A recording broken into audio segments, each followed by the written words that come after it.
Hello, welcome back. If this is your first time tuning in, my name is Michaela. Welcome to my channel. This is the campfire where we unveil the shamanic odyssey and give further insights about lessons and guiding paths that have shown themselves over the days and years. Today I'm going to be speaking about generational trauma. I think it's a very big topic, and I do think that I will be doing this in parts. But for today's episode specifically, I'm going to share with you what I have recently learned about generational trauma, which is, simply put, and starting from the beginning, generational trauma is the trauma passed down from generations before. Whether it be ancestral trauma, for example, people who might have had family in the Holocaust, that trauma gets held on through generations. The same with people whose ancestors might have been involved in slave trade. That trauma is held on and carried through generations. And it goes even further in generational trauma being carried on, but also not being understood and expressed and healed from. And a lot of generational trauma, just like with genetics, is supposed to be understood as, well, it just is. It just is the fact that we get triggered by this because our family in the past were in this situation and now this is the outcome, which isn't true. And it's a huge thing in what we learn in shamanism about the victim mentality. That idea of, it's easier for me to play the victim instead of healing and moving through my trauma. Whether it be something as simple as, I can't commit to someone in a relationship because I have daddy issues. If you are aware of that trauma, don't let it be your identity, but rather work through it and break through that cycle to heal from whatever daddy issues you might have and promote your own love life, your own commitment, your own excitement for yourself. Generational trauma, how I've understood it over the years and how I've seen it grow, has always fallen on the youngest of that generation. The generational trauma that's come before them has flown through generations and now lands on the shoulders of the youngest, which up until now I understood was in fact the duty of the youngest, the duty of the person who is aware of that generational trauma. It's their duty to heal everyone from it. And that's what I want to try break the stigma on that. And that's what I've learned recently, is that just because you are aware of the trauma and the generations before you that have held onto that trauma does not mean that it is your trauma to heal from. Instead, as the youngest or as a child, you are always the observer. However you want to see it, of course, you might not be a child anymore, but growing up and in general, children are great, deep observers. They see everything the parent does, whether they know they're being watched or not. And as a result, they have a deep understanding and empathy for their parents.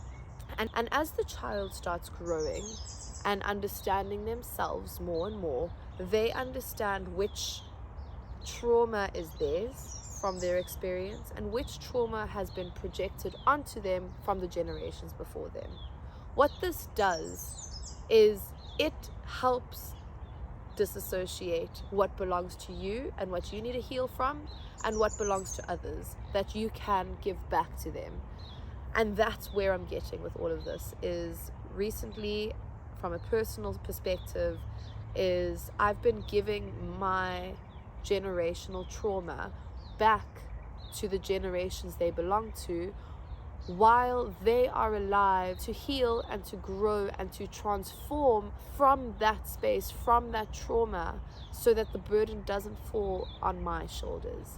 And with that blessing of observation, of understanding the parents and the adults from when we were younger, we know what their traumas are sometimes before they even understand it. We understand their triggers. And what I've personally taken on as a role now is helping my parents and anyone else who I am extremely close to, who I can.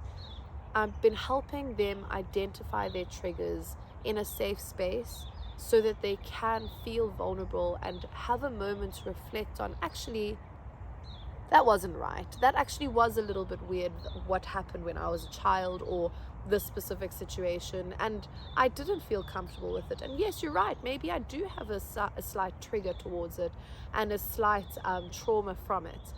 So being able to share your observations with the people you are observing sometimes provides them with a bigger, deeper mirror, and it gives them the opportunity to go deeper in themselves if they so wish. But it also helps you release the energy of a trauma that is not yours, and it helps you release the stress of trying to heal someone else for them when it's their responsibility to heal themselves. All you can do is send a horse to water, but you can't teach them how to drink. You can give them the tools, you can show them the practices, you can give them what they need, but they need to want to follow that path. And that's where us as healers, as practitioners, I think we find the most difficulty in what we do, is because we want to help. We want to give you everything we can to heal you, to help you, to grow with you. But it's up to the person whose trauma it belongs to accept and release from it and to find a new identity. One of the biggest things about releasing trauma is the fear of redefining one's self. And that fear is where your task is. And it's with that redefinition, that blank slate, that newness, that you can set the intention for your growth, and you can decide who you want to be, you can decide what you want to affect you, and you can set the relevant boundaries. You look after yourself, you stand in your power, you deflect what no longer serves you, what you don't want to carry, and you carry what is meant for you. You're conscious of the path you're following for yourself. And I bless that path for you. May it be a path of magic, of beauty, of lessons, of transformation, of growth. And as you go into this deeper state of understanding and disassociating, be patient with yourself, show gentleness, and just go with the flow. Feel as it comes up. Be aware of sharing your generational trauma back to the people it belongs to. There will be a few triggers on the way. There will be a few difficult associations, but there's nothing but love. Practice leading from the chest with everything you do, and create that safe space for people to feel vulnerable and comforted and cared for as we move and help and guide each other back home to ourselves. Blessings, my dear friend. Thank you for listening. I hope you find your way. Please let me know your thoughts, and please don't forget to like and subscribe.